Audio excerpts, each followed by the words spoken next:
Israel যদি গাজার ভয়াবহ পরিস্থিতি অবসান ঘটাতে গুরুত্বপূর্ণ পদক্ষেপ না নেয় তাহলে সেপ্টেম্বরে ফিলিস্তিনি রাষ্ট্রকে যুক্তরাজ্য স্বীকৃতি দেবে বলে মন্তব্য করেছেন যুক্তরাজ্যের প্রধানমন্ত্রী স্যার কিয়ার স্টারমার।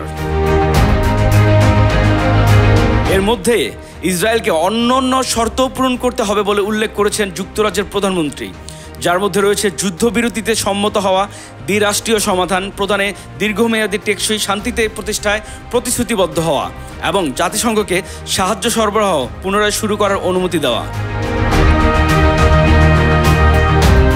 অন্যথায় সেপ্টেম্বরেই জাতিসংঘের সাধারণ পরিষদে যুক্তরাজ্য এই ঘোষণা দেবে।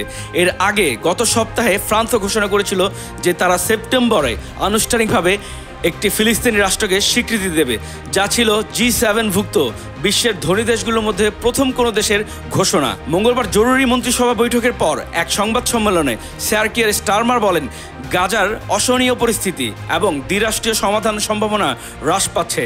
এমন উদ্বেগের কারণেই তিনি এখন পরিকল্পনার ঘোষণা করছেন। সাগর খান, নিউজ 21 ইন্টারন্যাশনাল ডেস্ক।